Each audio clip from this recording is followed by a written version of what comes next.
आप सुन रहे हैं समाचार एजेंसी ऑफ इंडिया की साई न्यूज में ऑडियो बुलेटिन। હેલો, આ ભારતની ન્યૂઝ એજન્સી છે। હવે ન્યૂઝની ન્યૂઝ સિરીઝમાં બુધવાર 3 જાન્યુઆરી 2024 નું રાષ્ટ્રીય ઓડિયો બુલેટિન સાંભળો। વડાપ્રધાન નરેન્દ્ર મોદીએ આજે કાવારતી, લક્ષદ્વીપમાં અનેક વિકાસ પરિયોજનાઓનું ઉદ્ઘાટન અને શિલાન્યાસ કર્યો। 1150 કરોડથી વધુની કિંમતના આ પ્રોજેક્ટ્સમાં submarine optical fibre cable project, પીવાના પાણીનો પુરવઠો અને બેટરીથી ચાલતા સૌર ઉર્જા પ્રોજેક્ટનો સમાવેશ થાય છે। કોચી અને લક્ષદ્વીપ વચ્ચેની સબમરીન ઓપ્ટિકલ ફાઇબર લિંક દૂરના ટાપુઓમાં રહેતા લોકો માટે મહત્વપૂર્ણ સાબિત થશે અને તેમને ઝડપી ઇન્ટરનેટ સેવા પૂરી પાડશે। આ સાથે ઇન્ટરનેટ સ્પીડ 1.7 ગીગાબાઇટ્સ પ્રતિ સેકન્ડથી 100 ગણી વધીને 200 ગીગાબાઇટ પ્રતિ સેકન્ડ થઈ જશે। સુપ્રીમ કોર્ટે અદાણી હિન્ડનબર્ગ કેસની તપાસ સ્પેશિયલ ઇન્વેસ્ટિગેશન ટીમ સિટ દ્વારા કરાવવાનો આદેશ આપવાનો ઇનકાર કર્યો છે। Securities and exchange board of India SEBI તરફથી કેસને સોંપવાની અરજીને ફગાવીને chief justice D Y. Chandrachud, justice J B. Pardiwala અને મનોજ મિશ્રાની બનેલી બેન્ચે કહ્યું કે સેબી આ મામલાની યોગ્ય તપાસ કરી રહી છે। અદાણી ગ્રુપને મોટી રાહત આપતા સુપ્રીમ કોર્ટે કહ્યું કે તે નિયમનકારી ક્ષેત્રમાં દખલ કરી શકે નહીં અને હિન્ડેનબર્ગ રિપોર્ટ અલગ તપાસનો આદેશ આપવાનો આધાર બની શકે નહીં। સર્વોચ્ચ અદાલતે સેબીને 3 મહિનામાં તપાસ પૂર્ણ કરવાનો નિર્દેશ આપ્યો હતો। સેબીએ યુએસ સ્થિત હિન્ડનબર્ગ રિસર્ચના આરોપોને લગતા 24 માંથી 22 કેસની તપાસ કરી છે। બાકીના 2 કેસની તપાસ માટે સેબીને 3 મહિનાનો સમય આપવામાં આવ્યો છે। કેન્દ્રીય સ્વાસ્થ્ય મંત્રાલયે લોકોને સઘન સંભાળ એકમમાં રાખવા માટે હોસ્પિટલોને માર્ગદર્શિકા જારી કરી છે। તેમના મતે હોસ્પિટલો ગંભીર રીતે બીમાર દર્દીઓને ઇન્ટેન્સિવ કેર યુનિટ માં મોકલી શકશે નહીં જો તેઓ અથવા તેમના પરિવારના સભ્યો ઇનકાર કરશે। આઈસીયુમાં પ્રવેશ અને ટ્રાન્સફર અંગેની માર્ગદર્શિકા વધુ સ્પષ્ટ કરે છે કે દર્દીને માત્ર ત્યારે જ આઈસીયુમાં મોકલવો જોઈએ જ્યારે અંગની નિષ્ફળતા હોય અને અંગના આધારની જરૂર હોય અથવા સ્થિતિ બગડવાની શક્યતા હોય।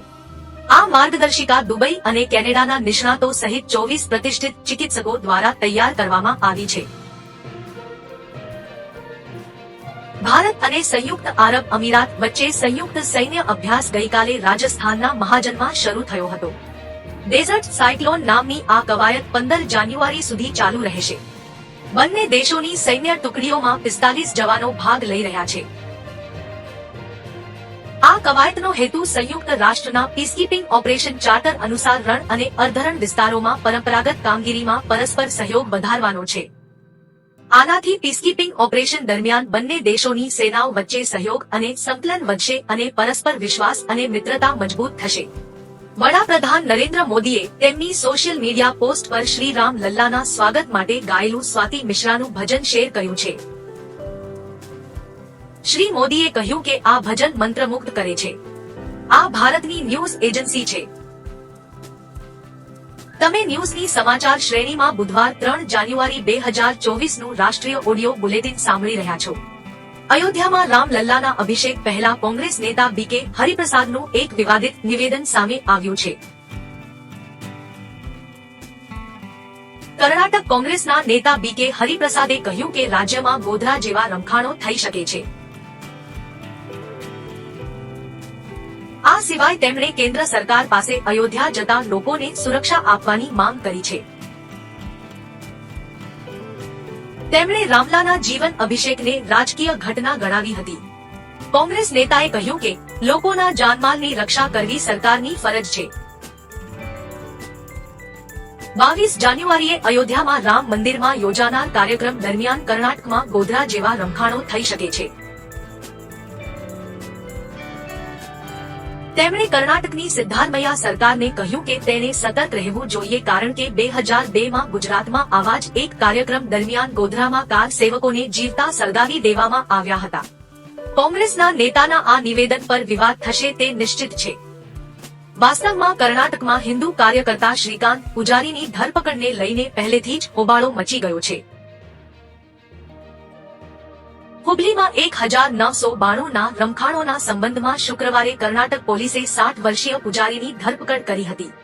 આ રમખાણો અયોધ્યામાં બાબરી ઢાંચાને ધ્વસ્ત કર્યા બાદ ફાટી નીકળ્યા હતા, જેના કારણે રાજ્યમાં ખળભળાટ મચી ગયો છે અને ભાજપે તેને હિન્દુઓને હેરાન કરવાનો પ્રયાસ ગણાવ્યો છે. નવા વર્ષની શરૂઆતમાં મધ્યપ્રદેશના કુનો નેશનલ પાર્કમાંથી સારા સમાચાર આવ્યા છે. અહીં માદા ચિત્તાએ 3 બચ્ચાને જન્મ આપ્યો છે. કુનો પાર્કમાં માદા ચિત્તા આશાએ 3 બચ્ચાને જન્મ આપ્યો છે. ત્રણેય બચ્ચા હાલ સ્વસ્થ હોવાનું કહેવાય છે. 17 સપ્ટેમ્બર 2022 ના રોજ કુનો નેશનલ પાર્કમાં 8 દીપડા લાવવામાં આવ્યા હતા. આ તમામ દીપડા નામીબિયાથી લાવવામાં આવ્યા હતા. સ્ત્રી ચિત્તા આશા તેમાંથી એક છે. હવે અહીં દીપડા અને બચ્ચાની કુલ સંખ્યા 18 પર પહોંચી ગઈ છે. કેન્દ્રીય પર્યાવરણ મંત્રી ભૂપેન્દ્રસિંહે કુનો નેશનલ પાર્કમાં જન્મેલા 3 દીપડાના બચ્ચાનો વિડીયો પણ શેર કર્યો છે. આમાં ત્રણેય બચ્ચા સ્વસ્થ દેખાય છે અને લટાર મારતા પણ જોઈ શકાય છે. આ નાના મહેમાનોના આ દુનિયામાં આગમનની માહિતી કેન્દ્રીય વન અને પર્યાવરણ મંત્રી ભૂપેન્દ્ર યાદવે સોશિયલ મીડિયા પર શેર કરી છે. પોતાની એક પોસ્ટ પર મંત્રી યાદવે લખ્યું, જંગલમાં મ્યાઉ. કુનો નેશનલ પાર્કે 3 નવા સભ્યોનું સ્વાગત કર્યું છે, તેની જાહેરાત કરતા આનંદ થાય છે. બચ્ચાનો જન્મ નામીબિયન ચિત્તા આશાને થયો હતો. તેમણે વડાપ્રધાન નરેન્દ્ર મોદીને દેશમાં શરૂ થયેલ ચિત્તા પ્રોજેક્ટની મોટી સફળતા ગણાવીને અભિનંદન પાઠવ્યા છે. લોકસભા ચૂંટણીની તારીખો ટૂંક સમયમાં જાહેર થઈ શકે છે. ચૂંટણી પંચ 7 જાન્યુઆરીથી 10 જાન્યુઆરી સુધી રાજ્યોની મુલાકાતે જઈ રહ્યું છે. માનવામાં આવે છે કે પહેલા આંધ્રપ્રદેશ અને અન્ય દક્ષિણી રાજ્યોની મુલાકાત લેવામાં આવશે, ત્યારબાદ અન્ય રાજ્યોમાં પહોંચવાની તૈયારીઓ ચાલી રહી છે. આ એક ઔપચારિક પ્રક્રિયા છે જે દર વખતે લોકસભા ચૂંટણી પહેલા કરવામાં આવે છે. આ ભારતની ન્યૂઝ એજન્સી છે. તમે ન્યૂઝની સમાચાર શ્રેણીમાં બુધવાર 3 જાન્યુઆરી 2024 નું રાષ્ટ્રીય ઓડિયો બુલેટિન સાંભળી રહ્યા છો. ભારતીય અવકાશ એજન્સી ઇસરો તેના next generation heavy communication satellite launch કરવા માટે સ્પેસએક્સ પર નિર્ભર રહેશે. આ પ્રથમ વખત છે જ્યારે અવકાશ વિભાગ અને ભારતીય અવકાશ સંશોધન સંસ્થા ફાલ્કન 9 હેવી લિફ્ટ લોન્ચરનો ઉપયોગ કરશે. આ ભારતીય મિશન માટે ફ્લોરિડાથી ફ્લાઇટ ઉડાવી શકાય છે. નિષ્ણાતોનું કહેવું છે કે આ ડીલ ઇસરોની નબળી સ્થિતિને પણ ઉજાગર કરે છે. ઇસરો પાસે હજુ પણ એવા રોકેટનો અભાવ છે જે મોટા સંચાર ઉપગ્રહોને ઉપાડી શકે. ઇસરોના અધ્યક્ષ એસ સોમનાથનું કહેવું છે કે ભારતે સ્પેસએક્સ પર જવું પડ્યું કારણ કે તે સમયે અન્ય કોઈ રોકેટ ઉપલબ્ધ નહોતું. ભારતીય કુસ્તીમાં ચાલી રહેલી કટોકટીએ બુધવારે નવો વળાંક લીધો હતો કારણ કે સેંકડો જુનિયર કુસ્તીબાજો તેમની કારકિર્દીમાં એક મહત્વપૂર્ણ વર્ષ ગુમાવવાના વિરોધમાં જંતર મંતર પર એકઠા થયા હતા અને તેના માટે ટોચના કુસ્તીબાજો બજરંગ પુનિયા, સાક્ષી મલિક અને વિનેશ ફોગાટને જવાબદાર ઠેરવ્યા હતા. જુનિયર કુસ્તીબાજો ઉત્તર પ્રદેશ, હરિયાણા અને દિલ્હીના અલગ અલગ ભાગોમાંથી બસમાં અહીં પહોંચ્યા હતા. તેમાંથી લગભગ 300 બાગપતના હરાવલીના આર્ય સમાજ અખાડાના હતા, જ્યારે ઘણા નરેલાની વિરેન્દ્ર રેસલિંગ એકેડમીના પણ હતા. સુરક્ષા જવાનોને તેમને નિયંત્રિત કરવામાં ઘણી મુશ્કેલી પડી હતી. આ કુસ્તીબાજો બજરંગ, સાક્ષી અને વિનેશ વિરુદ્ધ નારા લગાવી રહ્યા હતા. તેઓએ બેનરો પકડ્યા હતા જેના પર લખેલું હતું કે ત્રણેય કુસ્તીબાજોની તસવીરો સાથે અમે દેશની કુસ્તી, સાક્ષી, બજરંગ અને ફોક્ટને બરબાદ કરી દીધી છે. ભારે ઠંડી વચ્ચે જુનિયર કુસ્તીબાજો સવારે 11 વાગ્યે જંતર મંતર પહોંચ્યા અને 3 કલાક પછી એવી ચેતવણી સાથે રવાના થયા કે જો સરકાર 10 દિવસમાં પરનો પ્રતિબંધ નહીં હટાવે તો તેઓ તેમના પુરસ્કારો પરત કરવાનું શરૂ કરશે. ઝારખંડના રાંચીમાં મુખ્યમંત્રી હેમંત સોરેન અને સત્તાધારી પક્ષોના ધારાસભ્યો સાથેની બેઠક સમાપ્ત થઈ ગઈ છે. સીએમ સોરેને પોતાના પદ પરથી રાજીનામું ન આપવાનો નિર્ણય લીધો છે. સોરેને બુધવારે ધારાસભ્યો સાથેની બેઠકમાં આ નિર્ણય લીધો હતો. બેઠક બાદ કોંગ્રેસના ધારાસભ્ય પ્રદીપ યાદવે કહ્યું કે બેઠકમાં 43 ધારાસભ્યો હતા અને જે વાત સામે આવી છે તે એ છે કે આજે પણ હેમંત સોરેન સીએમ છે અને આવનારા દિવસોમાં પણ તેઓ સીએમ જ રહેશે. હકીકતમાં જ્યારથી ને જમીન કૌભાંડ કેસમાં 7મું સમન્સ મળ્યું છે ત્યારથી એવી ચર્ચા હતી કે સોરેન રાજીનામું આપી દેશે અને તેમની પત્ની કલ્પના સોરેનને મુખ્યમંત્રી બનાવશે. જો કે સોરેને રાજીનામું આપ્યું ન હતું.